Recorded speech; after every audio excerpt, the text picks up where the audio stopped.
Welcome two movie island. अगर आपने इस मूवी के पहले पार्ट को नहीं देखा है तो ऊपर दिए गए आई बटन पर क्लिक करके या डिस्क्रिप्शन में दिए गए लिंक पर क्लिक करके आप उस पार्ट को देख सकते हैं। आज हम देखने वाले हैं Attorney at Law She Hulk episode 3 को। पिछले एपिसोड में हमने देखा था कि शी हल्क को नई जॉब मिल गई है और पहले ही केस में उसे हल्क के एनिमी को रिहाई दिलानी है। तो लेट्स सी कि शी हल्क कैसे इतने हाई प्रोफाइल और पेचीदा केस को हैंडल करती है, क्योंकि पिछले एपिसोड में अबॉर्मिनेशन का एक वीडियो वायरल हो गया था। अब एपिसोड की शुरुआत में जेनी एमल से मिलने आई है, क्योंकि उसने जेनी को जेल से भागने वाली बात नहीं बताई थी और ऊपर से अबॉर्मिनेशन के लड़ने वाला वीडियो भी वायरल हो गया था। तो एमल सफाई देने लगता है कि मैं जेल से अपने आप नहीं भागा था, बल्कि मुझे वोंग ने जबरन भगाया था। मैं अब सुधर गया हूँ, इसलिए वापस जेल में अपनी सजा काटने आ गया। जेन ये सारा मामला निकी को बताती है, जिसके बाद निकी वोंग को फेसबुक पे मैसेज करके उसे जेन का मैसेज पहुंचा देती है। अब जेन इस अबॉर्मिनेशन के हाई प्रोफाइल केस की वजह से मीडिया और सोशल मीडिया मतलब हर तरफ मशहूर होती जा रही थी, इसीलिए कई लोग शी हल्क की तारीफ कर रहे थे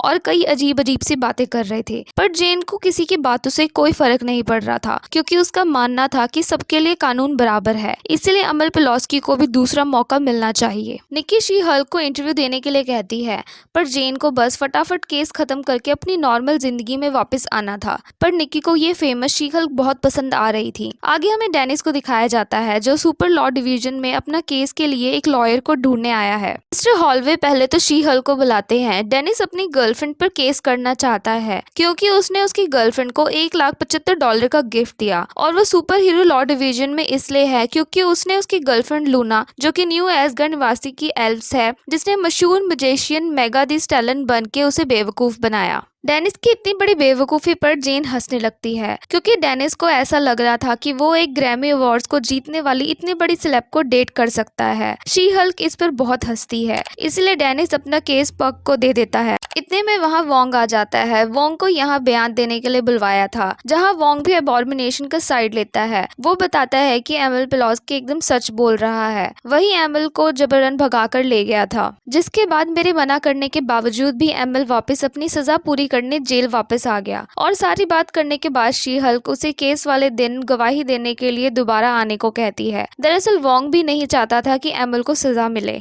वहीं दूसरी तरफ पग भी डेनिस से पूछताछ कर रहा था कि डेनिस ने टोटल कितने रुपए बहरूपीय एल्व्स पर अब तक खर्च किए हैं, जिस पर डेनिस बताता है कि उसने $1,75,000 का गिफ्ट उसे अब तक दे चुका है। पूछताछ खत्म होने के बाद डेनिस वहाँ से चला जाता है। कुछ मिनटों बाद डेनिस उसके पास वापस आता है, पर इस बार वो कुछ अजीब बदला बदला सा लग रहा था, जिसके बाद वो पग को समझाने लगता है कि वो ये केस वापस लेना चाहता है। पर इतने में ही उसे पार्किंग से डेनिस का कॉल आता है, जिसे पिक करने के बाद वो समझ जाता है कि उसके सामने बैठा हुआ डेनिस नहीं बल्कि वो बहरूपिया एल्व्स है। अब इससे पहले कि पग उसे कुछ कहता, वो बहरूपिया इससे पहले वहाँ से भाग जाती है। अब केस का सुनवाई का दिन भी आ जाता है, जहाँ मीडिया वालों से छुपते छुपाते जेन अंदर पहुँच जाती है। यहाँ एमल जूरी मेंबर्स और एमल के कुछ दोस्त भी आई हुई थी, जिनसे उसने शादी कर ली थी। सब गवाह वहाँ मौजूद थे, पर मेन गवाह वोंग अभी तक वहाँ नहीं पहुँचा था। अब जजेस आपस में बात करते हैं कि ये केस जल्दी खत्म हो जाएगा, क्योंकि सबको पता था कि एमल जेल से कितनी बार भाग चुका है। उसका आजाद होना बहुत मुश्किल है। अब क्योंकि वोंग वहाँ नहीं था, इसलिए जेन टाइम निकालने के लिए एमल को अपना कन्फेशन सुनाने को कहती है। तो एमल बताने लगता है कि वो पूरी तरीके से बदल चुका है। वो बस अब सुकून से अपने दोस्तों के साथ रहना चाहता है, जिनसे उसने शादी कर ली है। इसके बाद जेन एक एक करके सभी गवाहों को जजेस के सामने पेश करती है, पर ज्यूरी मेंबर अभी तक अबॉर्मिनेशन का यहाँ से भागने का कारण को पता नहीं कर पाए थे, इसलिए वो लास्ट गवाह को जल्दी से पेश करने के लिए कहते हैं। इतने में वहाँ वोंग अपने एनीवेयर डोर से लेट ही सही पर एंट्री मारता है और आकर सारी बातें जजेस को बताता है और उनके कमेटी के बारे में बताता है कि कमेटी 1-on-1 फाइट होती है। अब यहाँ अगले सीन में हमें डेनिस और पग को दिखाया जाता है। पग यहाँ दलील दे रहा होता है कि उसके क्लाइंट को बेवकूफ बनाकर $1,75,000 का चूना लगाया गया है। जज भी लूना की साइड होते हैं, क्योंकि उनको लग रहा था कि डेनिस इतना बड़ा बेवकूफ तो नहीं हो सकता कि एक बहरूपियों को नहीं पहचान सके। पर जज पग को अगले ट्रायल में डेनिस को एक बड़ा बेवकूफ साबित करने का मौका देता है।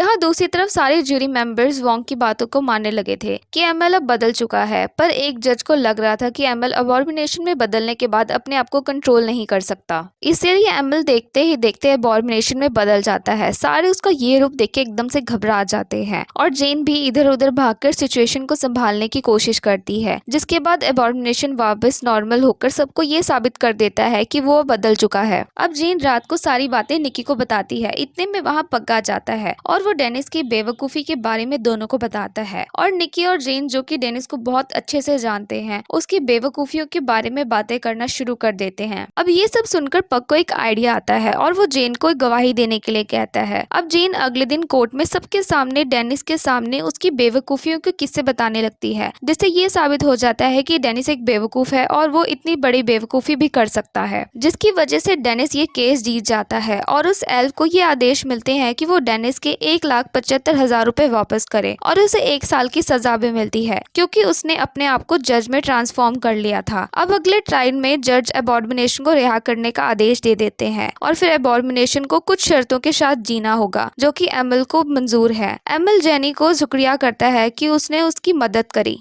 अगले दिन हम शी हल्क को टीवी पे इंटरव्यू देते हुए देखते हैं, जहां एक रिपोर्टर शी हल्क से अजीबोगरीब सवाल पूछता है। शी हल्क को देखकर साफ साफ लग रहा होता है कि वो इन सवालों से तंग आ चुकी है। वो ये इंटरव्यू सिर्फ इसलिए दे रही थी कि ताकि उसकी इमेज सुधर जाए, पर ऐसा बिल्कुल नहीं होता। जेन वो बेकार सा इंटरव्यू देखकर अपने घर वापस लौट रही होती है कि तभी उस पर कुछ गुंडे हमला कर देते हैं। उसके हथियार देखकर साफ साफ पता लग रहा होता है कि उन्होंने ये हथियार किसी एसगार्ड निवासी से चुराए हैं। पहले तो जेन डर जाती है, फिर बाद में उसे याद आता है कि वो तो शी हल्क है, इसलिए वो जल्दी से शी हल्क में बदलकर उन गुंडों को बहुत अच्छे से धोती है। अब हमें लास्ट में दिखाया जाता है कि शी हल्क और मेगा थी स्टैलिन दोनों मिलकर डांस करते हैं और खूब इंजॉय भी करते हैं। और इसी के साथ हमारा ये एपिसोड यहीं खत्म हो